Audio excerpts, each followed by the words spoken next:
নমস্কাৰ বন্ধুসকল, জুবিনদাৰ জীৱনৰ দুটামান কথা আপোনালোকৰ আগত আলোচনা কৰিব বিচাৰিছোঁ। জুবিন ভক্ত হিচাপে মোৰ যি মত জুবিনদাৰ কথাক লৈ সেইটো মই ক'ব বিচাৰোঁ। সেই কথাক লৈ বহুতে বহুত নিজৰ মত দিছে। সেই কথাটো হৈছে যে মোৰ কোনো জাতি নাই, মোৰ কোনো ধৰ্ম নাই। সেই কথাক লৈ আমাৰে অসমৰ সন্মানীয় বহু মানুহে তেওঁক ক'ব বিচাৰে যে জুবিনদাৰ এই কথাষাৰ অকল তেওঁৰ যিটো কথা ছবি আছিল, বোলছবিৰ সংলাপ বুলি ক'ব বিচাৰে। কিন্তু জুবিনদাই বাৰে বাৰে তেওঁ য'তেই গৈছে বা য'তেই ষ্টেজত যেতিয়াই যায় তেতিয়াই তেওঁ কয় যে মোৰ কোনো জাতি নাই, মোৰ কোনো ধৰ্ম নাই। সেই কথাষাৰ তেওঁ বাৰে বাৰে দোহৰাইছিল আৰু আমাকো তেনেকৈ হ'বৰ কাৰণে তেওঁ বুজাইছিল।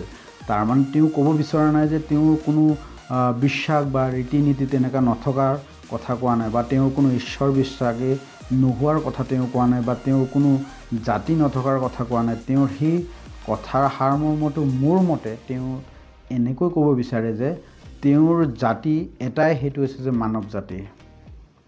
কাৰণ আমি যদি ইতিহাস যদি পঢ়োঁ বা বুৰঞ্জী যদি পঢ়োঁ বা আমাৰ মানৱ সমাজৰ যিটো সৃষ্টি বা মানুহৰ সৃষ্টিৰ বিষয়ে যদি পঢ়া শুনা কৰোঁ, তেতিয়াহ'লে আমি এটা কথা বুজি পাওঁ যে আমাৰ যিবিলাক জাতিৰ যিবিলাক নাম আছে সেইবিলাক মাজৰ পৰা সৃষ্টি হোৱা, মানুহে নিজে সৃষ্টি কৰা।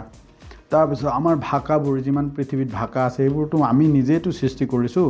সেইটোৰ কাৰণে জুবিনদাৰ যিটো চিন্তাধাৰা বা তেওঁ যিটো চিন্তা কৰি কৈছে সেই কথাটো ময়ো সেই একে একমত, আৰু ময়ো তেনেকৈ বিশ্বাস কৰোঁ যে আমাৰ জাতি এটাই, সেইটো কিবা মানৱ জাতি। আমি আমাৰ ধৰ্মীয় পুথিবিলাকতো আমি পাওঁ যে আমি কি কৰিব লাগে যে মানুহে মানুহক ভাল পোৱাৰ লগতে পৃথিৱীত যিমান সৃষ্টি জীৱ আছে বা পৃথিৱীত যিমান ভগৱানে সৃষ্টি কৰিছে গোটেইবিলাক সৃষ্টিকে আমি সন্মান কৰিব লাগে, যে মৰম কৰিব লাগে, নিজৰ বুলি ভাবিব লাগে বুলি আমাৰ ধৰ্মপুথিটো লিখা আছে। তাৰপিছত আৰু এটা কথা হৈছে যে তেওঁ ধৰ্মৰ কথা ক'লে। ধৰ্মৰ কথাটো তেওঁ হৈছে যে মানৱ ধৰ্ম। মানৱ ধৰ্ম মানে মানুহে মানুহক মৰম কৰি বা মানুহে মানুহক মানুহ হিচাপে ভাবে, মানুহৰ প্ৰতি মানুহে মৰম চেনেহ কৰি জীয়াই থাকোঁতে কৰি নিজৰ বুলি ভাবি জীয়াই থাকিব। মানে মানুহে নিজৰ গোটেই পৃথিৱীৰ যিমান মানুহ আছে চবকে যদি আমি নিজৰ বুলি ভাবোঁ, এই ভবাটো, কাৰণ আমাৰ ধৰ্ম হৈছে, আমাৰ কৰ্মবিলাকেতো ধৰ্ম। আমি ধৰা যাওক ভগৱান ৰামক পূজোঁ বা ইটাক পূজোঁ বা কৃষ্ণক পূজোঁ, এই পূজা যে কৰোঁ বা স্তুতি কৰোঁ বা প্ৰাৰ্থনা কৰোঁ, এই যে কৰ্মবিলাককেতো আমি ধৰ্ম বুলি কওঁ। সেইকাৰণে জুবিনদাই কৈছে যে মানুহক সহায় কৰা বা মানুহক পূজা কৰা বা মানুহক মানি চলা বা মানুহৰ কাৰণে কৰ্ম কৰা, সেইটো হৈছে যে মোৰ কাৰণে ধৰ্ম। তেওঁ সেইকাৰণে বহু মানুহক এই পৃথিৱীত জীয়াই থাকোঁতে, যেতিয়ালৈকে তেওঁ জীয়াই আছিল, বহুতক সহায় কৰি থৈ গৈছে আৰু বহুতৰ কাৰণে কাম কৰি থৈ গৈছে। সেইকাৰণে আজি জুবিনদাক সকলোৱে ভগৱান হিচাপে মানে, আৰু অলছ' ময়ো মানো। কাৰণ তেওঁ যিবোৰ কৰ্ম কৰি থৈ গৈছে, যেনেকৈ ভগৱান ৰাম, ভগৱান কৃষ্ণ, আপোনাৰ বিষ্ণুৰ যিবিলাক অৱতাৰে যিবিলাক কাম কৰি থৈ গৈছে, তেনেকুৱা কিছুমান কাম মানে জুবিনদাও কৰি থৈ গৈছে। হয়, সকলো মানুহেই কৰে, কিন্তু তেওঁ যিটো পৰ্যায়ত কৰি থৈ গ'ল সেইটো পৰ্যায়ত সকলো মানুহে কৰিব নোৱাৰে, ভাবিব নোৱাৰে। কাৰণ জুবিনদাই যিবিলাক কাম কৰি থৈ গৈছে সেইবোৰ কাম আপুনি তেওঁ নিজৰ কৰ্মটো আনক দেখুৱাবৰ কাৰণে কৰি থৈ যোৱা নাই। তেওঁ মৰাৰ পিছতহে মানুহে গম পাইছে যে তেওঁ ইমানখিনি কাম কৰি থৈ গৈছে। সেইটোৰ কাৰণে জুবিনদাক মই বিশেষকৈ ভগৱান বুলি মানো। আৰু তেওঁৰ যিটো জুবিনদাই যিটো কথা কৈ গৈছে যে মোৰ কোনো জাতি নাই, মোৰ কোনো ধৰ্ম নাই, মোৰো একেই কথা। মই কোনো বেলেগ জাতিৰ ওপৰত জাতিৰ নাম দি বা বেলেগ জাতি হিচাপে মানুহক বেলেগ চকুৰে চোৱাটো ময়ো কেতিয়াও কামনা নকৰোঁ। আমি এটাই জাতি হৈছে আমি মানৱ জাতি। তাৰপিছত হৈছে যে আমাৰ এটাই ধৰ্ম হৈছে যে মানৱ ধৰ্ম। সেইটোৱে কথা, মোৰ মত সেইটোৱে যে জুবিনদাৰ যিটো সেই কথাটো, সেইটোৰ কাৰণে আমি যদি জুবিনদাক সঁচাকৈ ভাল পাওঁ তেনেহ'লে সেই কথাটো আমি মানি চলিব লাগিব। তেতিয়াহে আমি সঁচা জুবিন ভক্ত। তেওঁ সমাজ বিচাৰিছিল, সেই সমাজটো দি জুবিনদাক প্ৰকৃত ন্যায় আমি দিব পাৰিম বুলি মই ভাবোঁ। জুবিনদাক যোনে হত্যা কৰিছে তেওঁলোককতো যি শাস্তি দিব লাগে তেওঁক ভগৱানে শাস্তি দিয়ক আৰু চৰকাৰ প্ৰশাসনিক ব্যৱস্থাই শাস্তি দিয়ক।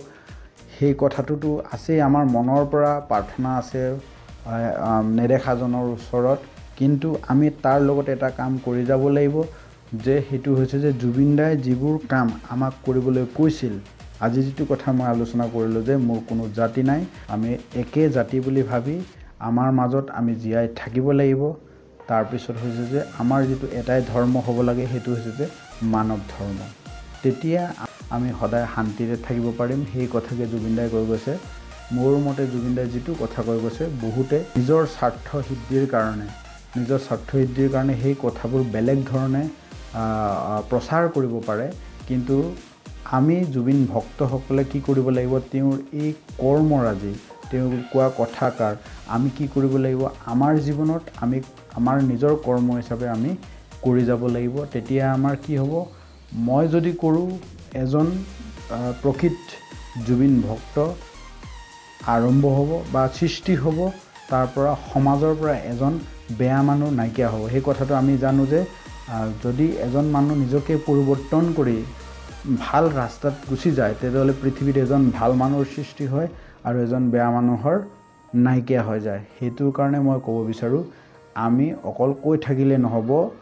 জুবিন দাৰ জাষ্টিছৰ লগতে জুবিন দাই যিবোৰ কৰ্ম কৰি থৈ গৈছে, সেই কৰ্মবোৰ আমাৰ জীৱনত আমি নিজেই কৰি যাব লাগিব। তেতিয়া আমি জুবিন দাই বিচৰা যিটো আমাৰ সমাজখন বা অসমখন আমি পাম বুলি আশা কৰিব পাৰি। সেইটোৰ কাৰণে সকলোকে মই প্ৰাৰ্থনা জনাইছোঁ যে জুবিন দাই যি কথা কৈ গৈছে যে মোৰ কোনো জাতি নাই, মোৰ কোনো ধৰ্ম নাই, ঠিক তেনেদৰে আমি বেলেগ বেলেগ জাতি বুলি নভবাকৈ, আমাৰ ধৰ্মবোৰ বেলেগ বেলেগ বুলি নভবাকৈ, আমাৰ এটাই জাতি, সেইটো হৈছে যে মানৱ জাতি, আমাৰ এটাই ধৰ্ম, সেইটো হৈছে যে মানৱ ধৰ্ম বুলি ভাবি যদি আমি কামবোৰ কৰি যাওঁ, আমি সেইটোৰ লগত যদি মিলা-মিছা কৰি জীয়াই থাকোঁ, তেতিয়াহ'লে আমি এখন শান্তি স্বৰ্গৰ নিচিনা এটা শান্তি ৰাজ্য বা সমাজ বা দেশ বা পৃথিৱী পাম বুলি আশা থাকিল।